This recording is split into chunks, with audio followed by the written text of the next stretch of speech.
Hello, everyone. Today we are going to tackle flying with a wheelchair. Now, I have to start with but start with a disclosure here. I have not flown with my wheelchair, and this is the reason why. Because the rules are so iffy here and there, and the new rules have not come into play yet.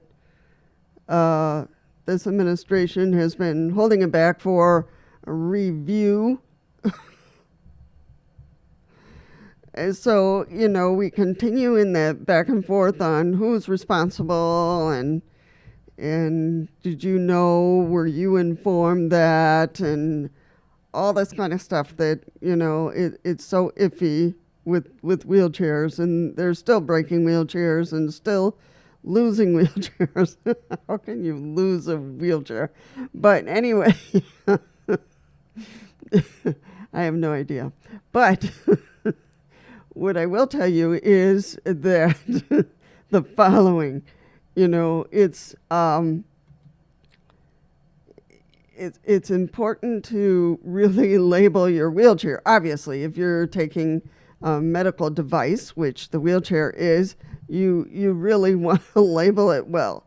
Now, I purchased a rubber label thingy on, of course, Amazon. I'm not affiliated with Amazon. Amazon is not asking me to promote them. So, I just deleted, blacked out the bottom, which says medical equipment inside. And so the inside word, I just blocked it out. So it just says medical equipment, please handle with care. So you can see it here. There we go. And so in the back, it has my name, my phone number, my email, and the room I'm in here in the building. It doesn't have my address. I don't want anybody showing up. Because this is going through the airline. So this is connected to my wheelchair by a metal, one of these metal loopy things, and it's screwed on in the back of my wheelchair. You can do it differently, and I have a brief medical description of myself in here with my name. So if anybody had any questions that I needed a wheelchair or not, there it is. So I really label it well, that there is no doubt that this wheelchair is mine. So, and you can do it in whatever way you choose, but do put your own label on the wheelchair that is not easy to remove. That's my first suggestion if you are going to take your wheelchair with you on your airplane travels. The other thing is to have instructions on how to use your wheelchair with pictures, because the workers there are from all different kinds of countries and languages. So you want to have pictures.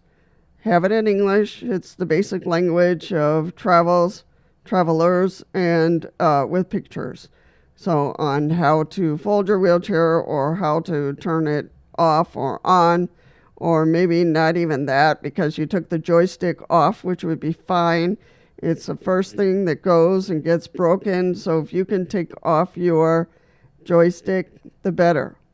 If not, then just teach them how to disengage the motor so they can push the wheelchair around and not turn it on at all. Now, Southwest Airlines, as you know, has stated that lithium batteries will have to be taken out of your wheelchair. They don't even know that our batteries each weigh about 40 pounds.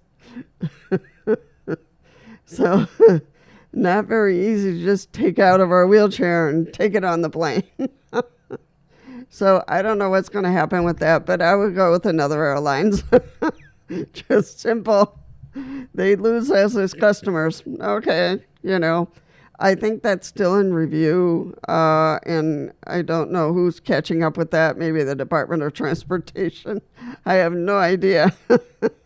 But I think it's a bad idea from Southwest to come out with that because they're breaking the law. Who cares these days? No, but try another airlines. And if you have jail batteries, then no problem. You don't have to worry. So, but do ask the questions when you call the airlines about your wheelchair. If it's a manual wheelchair, you have nothing to worry about. So, but do label it.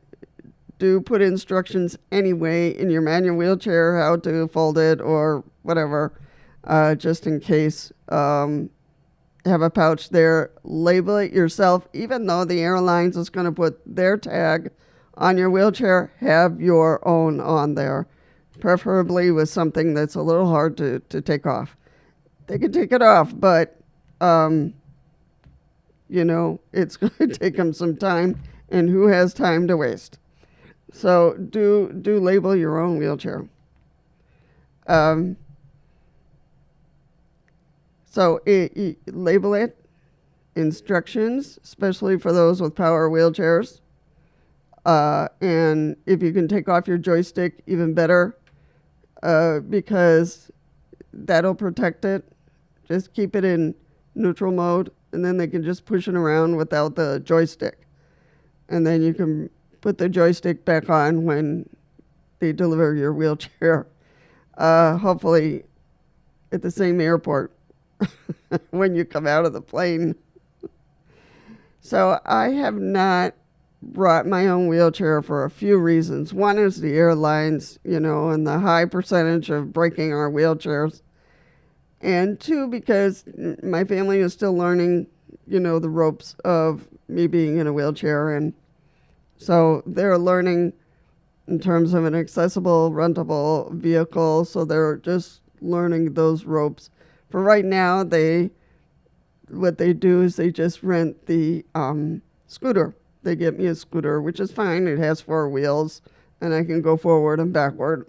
It's just a scooter. So we do that instead of a wheelchair because renting a power wheelchair is more expensive and heavier to transport. So so we'll see as we continue to work that through in the family and see what's the cheapest thing to do in our visits. And same for all of you. If you don't want to take that risk, as I don't, you could rent a scooter at the other end and use a scooter. Or if a scooter is a little scary for you, then see if you can rent a power wheelchair, one of those travel lightweight power wheelchairs, or a manual wheelchair. And although wheelchairs, again, for renting are more expensive. Or if you're going to connect with family at the other end, see if you can connect them with a good company that will rent a accessible vehicle. And that way you can take your own wheelchair and then they'll have the vehicle and you can ride around just like you always do. So that is my advice for flying with your wheelchair. Those are important points and decisions that you should think about, either traveling with your wheelchair or not, and how you can handle it at the other end if you don't have your wheelchair. So, the rules, we have to operate based on the old rules, because the newer ones that the DOT was going to put forth are in quarantine per se. So we have to wait, and hopefully those rules will be released and applied, to the best of the airlines in our ability to manage them. It's truly not fair for us to have fewer rules, for the airlines to have more power over us. It's just been a long journey for us to get, airlines to help us more. So this is just my basic advice for now. And if you have a way that you travel with your power wheelchair or your manual wheelchair, make notes down below, and everyone can take it, with a grain of salt, or what works for them, what they have done.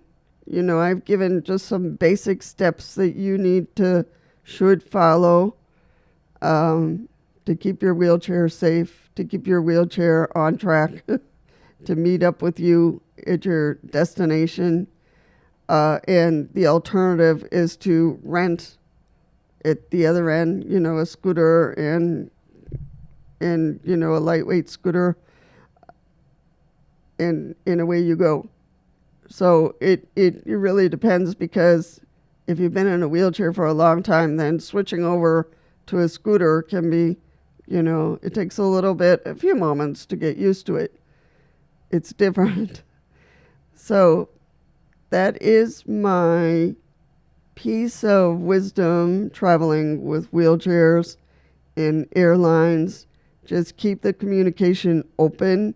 If anything happens to your wheelchair at the other end, just know that you can speak to an officer, the CRO, and just ask for the CRO if something happens, and they will assist you if something goes awry. All right, folks. This is a brief one for traveling on airlines. I will do another one with more details and talking about more about the rules that were supposed to come out, and the rules, how many rules are being held back. So I will catch up with all of you in regards to the rules and traveling with wheelchairs.